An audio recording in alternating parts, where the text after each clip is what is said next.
Hello and welcome. EA invited me to San Francisco to play Dragon Age the Veilguard. I've collated some of the best moments of my gameplay, and me and Tommy are going to sit, watch and have a little chat. Enjoy!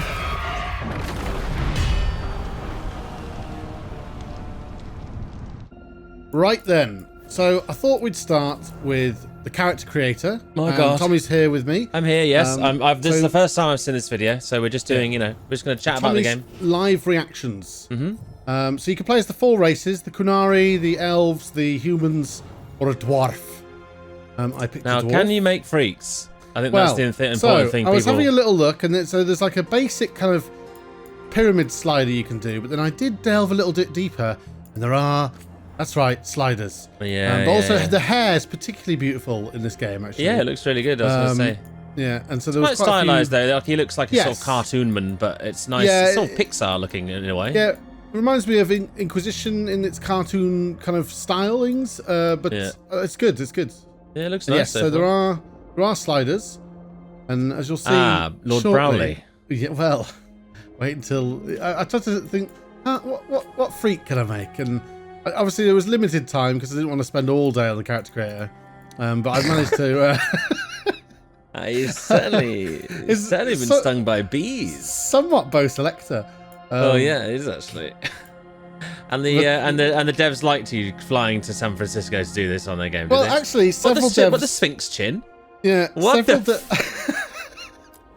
Several devs actually came over and took photos of my screen and said they'd never seen anything like that been able to be done like that. And I was like, well, it's my gift. I mean, yeah. Look, if you're gonna put like sliders for your face, we're gonna make freaks. But anyway, let's crack on. So what's going on now?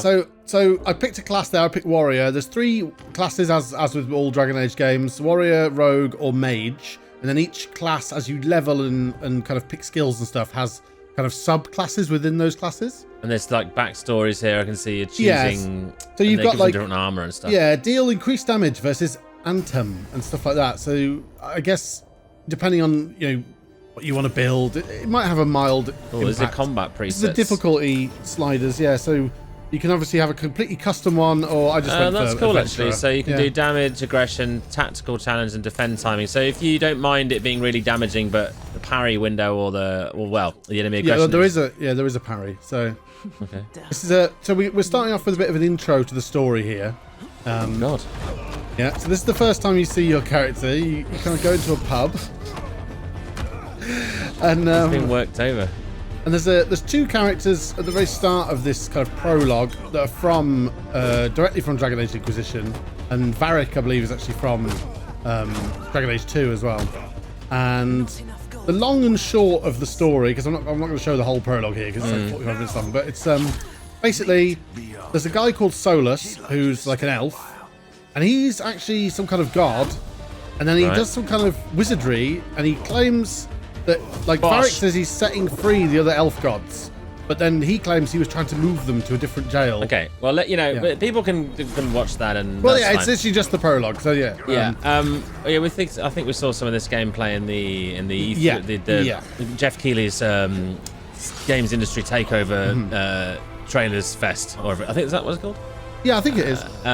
So this guy's mad. Yeah, but because we interrupt the ceremony. Oh, Jesus Christ. Yeah.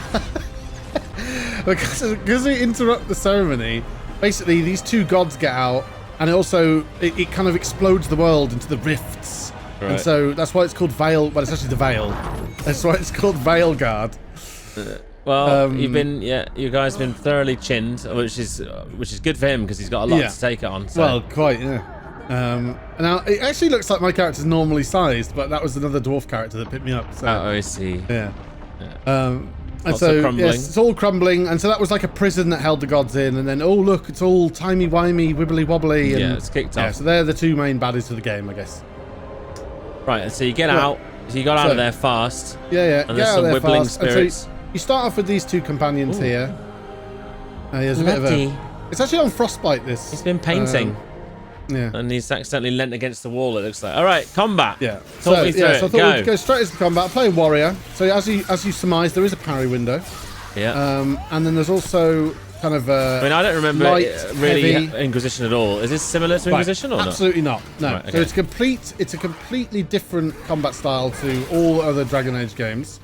So they kind of done what Final Fantasy did with the newer ones, like made a sort of action, actiony, hack and slashy. I'm reluctant to say action RPG because obviously there's absolutely no Souls related. No. I would say it's actually closer to God of War in its influence. Yeah. And also some of the puzzles are very God of War-y. We'll get to that later. Can you control the people in your party? It's about to come up now. So there is still a kind of a stratagem wheel that can come up. I should do it in a minute. There you go. There you go. So you can tell them you set like active skills. So you can have 3 active skills and they can have 3 active skills. And then you can kind of. So you've been slowing him. Yeah. So the mage casts a kind of time slow. Yeah. So when you hit stuff to level up your little skill bar at the bottom, I can see, and then you can cast your skills based on how many hits with rage. You've got. With rage. So the one here. So we've got one that's got a heal, some bolts, some arrow attacks, and an ice arrow as well, or something like that. I'm not 100% sold on this eye of skill window. That just, I mean, the problem is the league. You know, they're at work everywhere. I'll tell you. Pretty much every instance where I actually use that is in this video because I forgot that it exists quite a lot. Okay. But then I suppose that's down to you as a player to use it. So will they use their skills automatically if you don't? They won't use their active skills, no, but they will auto attack and do various bits. It'd be nice if there was a setting like accessibility-wise, if they said, look, you're free to do whatever you want, AI. Like, I don't want to control you. I wonder if that's something they'll consider. Perhaps. We'll see. Oh, maybe. It's actually, there's a really cool feature where you can reskill your character pretty much at any time, and it costs nothing. You can just do whatever you like. And so they've said, you know, they want people to be able to just enjoy the game, play it your way. It's not gated. It's not, you haven't like forced or locked yourself into a certain specific path. way. Yeah, I like that. It's good. It's better to do that. It just means that you can just go, oh, I've got this new weapon I found that it works well with this sort of play style, but I'll give it a go then. Yeah. Now there's one ability here I think you're going to quite enjoy in a moment. There we go. The double-footed hoof. He's just give him the full hoof. Full HP enemy, and he's gone. I like that. So this is the first boss that I encountered. Yeah, it's very readable. It's like, like all of these kind of games. Yellow's parryable, red's unblockable. And then if there are red markers or circles on the floor, get out of the way because there's going to be an attack. You know. There's no co-op on this, is there? No. Purely single player. Okay. Yeah. Well, it looks pretty straightforward. Yeah, pretty straightforward. Nothing wacky. That's like, okay, well, I don't know what that's about, but yeah, that's good. Graphically, I think it looks really, really nice. Like you said, it's stylized, and I think that'll keep it looking nice for a long time. There was a little green pot there that I found a heal in as I rolled backwards into it. Quick recover. And yeah, I found it very. I took to it very quickly. The ultimate. Yeah. Dwarven chin rage. And that's it. He's just slamming his chin into the ground. Yeah, the ogre is defeated. Okay, we get a little sync kill. What's going on here? Well, it's just a little cutscene at the end. I just thought we'd have a little look at his chin a bit more. Well, to be fair, the ogre's got the same chin as your character. Yeah. I mean, it looks kind of like you're related, to be honest. You might have killed a long-lost cousin there. Yeah. So what's going on here? Are you exploring like an open world or what? Okay, so later on I'll show you the lighthouse, which is kind of like your central hub.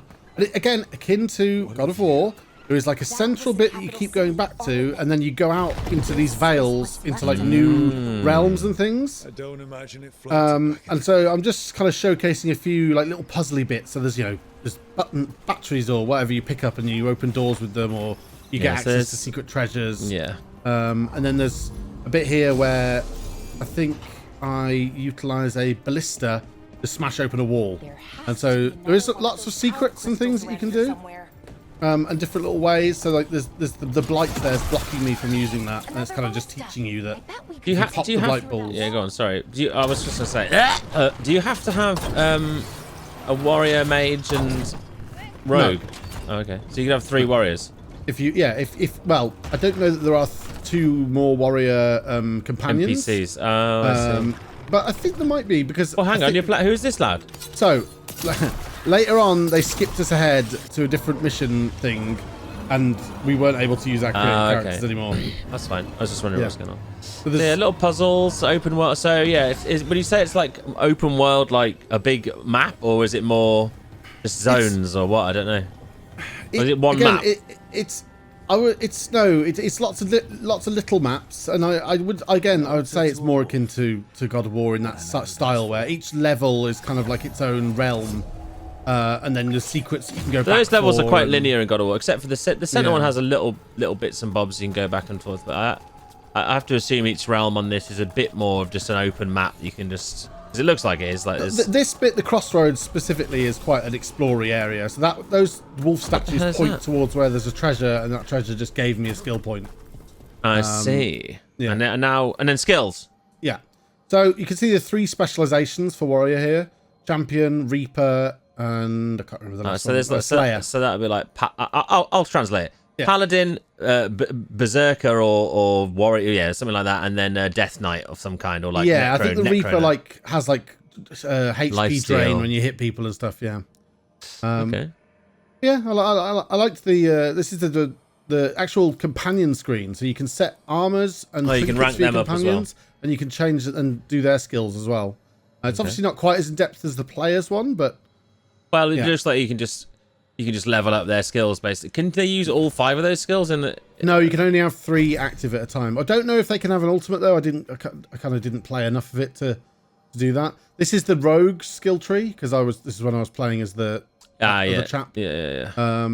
Unfortunately I didn't actually get to play as mage. I could have, but we only got to change like twice, I think, and later on I get to play as like a fully leveled like mega tank. Well, yeah. I mean, I'd like to see some mage action. So hang on, the rogue tree, has it got the 3 specializations as well, or is it? Yeah, it's got its own 3 specializations. Okay. So it just looks visually different. Yeah, warrior, rogue, and mage all have 3 specializations that kind of branch off. And you've got armor. It's very it's RPG. You got armors. You've got the skills, looty. Right. So now we're fighting with the rogue. A bunch of they're just bad undead bastards, really, aren't they? Well, yeah. There's some kind of elven they? golem thing that's got a soul in it or something like that. They've got bloomy. That's the only thing I'm noticing about the graphics, which I'm not 100% on board with, is the enblooming. But I mean, the actual cleanness of them is good. Yeah, I did turn motion blur off, but I didn't see a bloom setting. But maybe there is one that could have been turned off. Yeah, it's just a bit soft, that's all. But I mean, I think it looks nice for the sort of effect they've gone for, which is not like super hyper realism, nor is it like, I don't know, bloody Minecraft or something. Yeah. But those enemies, I showcased these ones because they had like a little soft spot that you could pop to do extra damage on. There's a lot of like cool like environmental things you can do, like hitting like barrels, obviously, but there are other things you can use. Did you just play on keyboard or did you try controller? I only played on keyboard. There wasn't. Was there a controller at the desk? I can't remember. Well, I only say because it kind of looks like it's definitely been designed with a controller in mind, with some of the big buttons and that big like open wheel that kind of is the shape of a controller almost. Yeah. So this here is it's another ogre, but this time it's twice forged. Yeah. So I popped like a big cyst to get him, and there are lots of these hidden around in the game, and they're essentially like Valkyries. They're completely optional bosses, but they give you like an item that then unlocks a secret area or something like that. So I think they are, again, God of War inspiration, I think, and they're these optional kind of mega bosses. This one's the easiest one, he said. There's some guy told me. It looks pretty much exactly the same as that ogre earlier. I don't see any visual difference really. It was just it could be cool if he had like slightly. Maybe he has got slightly different horns actually. I can't tell. Yeah, I think maybe his weapon's different as well. Maybe he's got a different moveset. I see. Yeah, but the rogue was pretty fun. I think there's some nice combos and stuff you could do with that. You climb atop him and start stabbing him in the head, like Dragon's Dogma No, but there does style. appear to be a backstab. At some point, I get behind some people, and there was like a special like sync where it jumped and did a double. Here we go. Or is that a stagger meter? I'm not sure. I think the stagger meter's actually. You've crushed him. Yeah. And you've got your health in the bottom left, and you press R to use your pots. You've got 3 pots. Yeah, so I've got 3 there, and then obviously I could also call my companion and say, heal me. We're back to Chinley. So this here is the lighthouse. This is your like kind of hub. God, that angle. And let me tell you, oh Lord, he's thick. Yeah. And so you'll come back to here quite a lot in the game, and then whenever you leave here, you pick 2 companions to take with you. I assume that there are parts of the game where some companions may not be available because something's Well, happened. and also some missions are you have to use a certain companion as well. What happens if you don't use them for ages and then the mission forces you to use them? Will they be leveled a bit or what? I noticed that like as you're doing like the bits of the quest where you have to talk to people and make decisions on what you're saying, there are things like so and so approves, so and so disapproves, and stuff like that. And there are like a relationship stat with them, and I don't know how much that influences like the combat or anything like that, but I think there is romancing. Oh, good. I also, well, in terms of leveling the like companions that you don't often use, I think it might end up being like FF Rebirth did this, where it just levels everyone in your party, regardless if you use them or not. It's not the old style of like RPG where if you don't use them and it goes, you've got to use John Fashanu now, the mage, and sadly you've not used him for the entire game, so it's rubbish. That is the old RPG way, but I presume it won't do something like that. So here's a bit of this, let's be reasonable. Yeah. Knock the first ward. What, did you just knock him out? Can't say I didn't try. You've made a sworn enemy of him. Good God. Yeah. Yeah. Certainly is so sworn. Some of these decisions you can make will change people's opinions, but also some of them change the story. Well, by those counts, they all greatly approve on the side there. Well, They're loving quite it. a lot of them did, yeah. That guy wasn't very nice. This is a mage. No. This is the warrior kind of. I've got like a big mace basically. Oh, I see. They look like a So you staff. can switch between sword and shield and like an axe or a mace. And I'm not sure what the ultimate weapons are. And meteor. Oh. I mean, it's quite magical. It's a different ultimate for the the relentless the paladin. Yeah, so this is a champion, is it? Yeah. Okay, so they are good, but they're kind of magical in a way. Yeah. So look, there's another golem here, but he's clearly got like a big axe and a different head And a spiky, rocky mohawk. Damage numbers. The thing is with damage, is there any HUD? Did you look at the HUD customization? I think there is a fair amount. Yeah, you can. It makes sense. You can turn all the HUD off. Like, yeah, obviously on this type of game, look, my campaign against damage numbers won't extend to this game because it's fine. It's an RPG. It makes sense. Even so though, it's got the health bar at the top, and you can see how much damage you're doing when you hit them. So, turn them off. I'm 99.9% sure you can turn them off, as well as if you wanted to, like everything else. Cinematic mode. Yeah.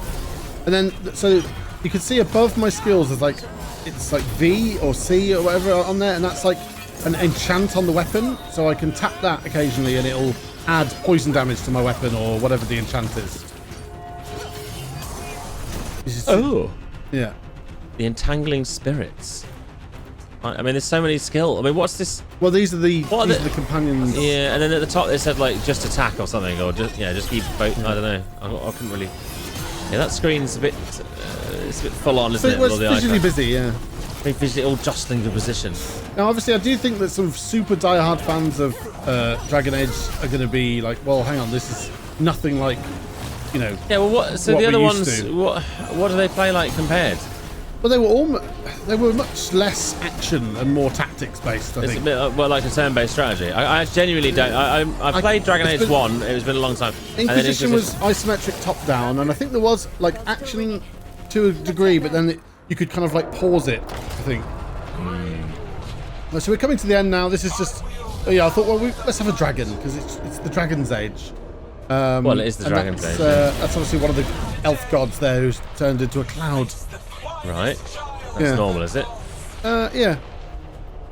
Now, I can't. Well, after a certain point, I wasn't allowed to show any more of this mission, so this is pretty much where the video's going to end. But basically, overall, I think it's pretty decent. I enjoyed my time with it, and that's all the weather. All right, good. Yeah, I liked it. Looks fun.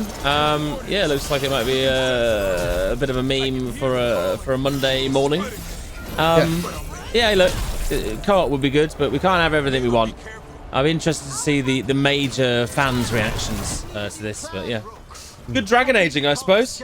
Yeah, out soon. Now get out. Thank you very much to EA for flying me out to San Francisco to record all that footage for you guys, and thank you for watching. Hope you enjoyed it. Let us know what you thought in the comments. Like, subscribe, and I'll see you in the next one.